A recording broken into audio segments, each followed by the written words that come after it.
অনেক কষ্টের জীবনযাপন করে, উপজাতি, সবচেয়ে অবহেলিত উপজাতি। আমরা খুব দুঃখিত হয়ে যাবো ব্যাপারটা নিয়ে। অনেকেই গেছেন, কিন্তু জমিটা বোধহয় তাদের ঘেরা হচ্ছে, ওদের জন্য কোনো পুনর্বাসন ব্যবস্থা করা হয়েছে জানি না। আমি জানি না ভূমি দখল করার জন্য কিনা। ওটা তো সুগার মিলের জমি, সুগার মিলের জমিতে ওরা ছিল, বোধহয় সে অবৈধভাবে ছিল।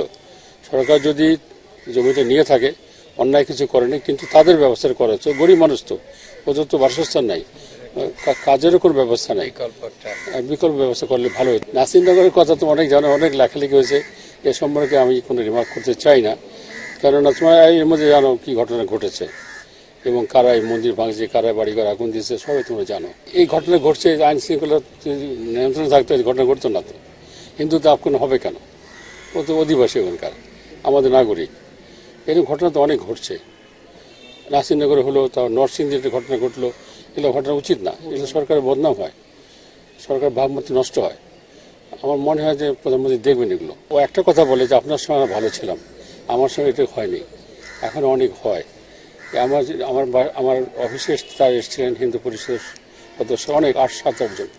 আপনার সঙ্গে ভালো ছিলাম এবং আপনাকে ভোট দেবো, আপনার জন্য 100 ক্যান্ডিডেটের মতো মামলা দিয়েছে বিএনপি।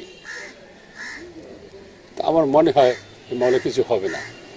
বিএনপি তো একটা হিংসাত্মকভাবে মামলা দিয়েছে আমাকে হয়রানি করার জন্য। কোনো মামলায় শাস্তি হয়েছে, আমার শাস্তি খেটেওছি, কিন্তু শাস্তি কাটাতে বোধহয় দিন শেষ। অপেক্ষা আছি যারা আমাকে মামলা দিচ্ছে তাদের মামলা কবে হবে, তারা এখন শাস্তি কাটবে, অপেক্ষা আছি। আমরা এখন সিদ্ধান্ত নেই নারায়ণগঞ্জে ভালো ক্যান্ডিডেট আমাদের নাই, তো এখনো আমরা বসিনি সম্পর্কে। বসে আমরা দেখবো। নারায়ণগঞ্জে আমাদের একজন এমপি আছেন, তার সাথে আলোচনা করার পর সিদ্ধান্ত নেওয়া যাবে যে আমরা করবো কি করবো না। ওখানে স্বামী ওসমানরা আছে, ওখানে আওয়ামী লীগের শক্তি অনেক বেশি, সেই জন্য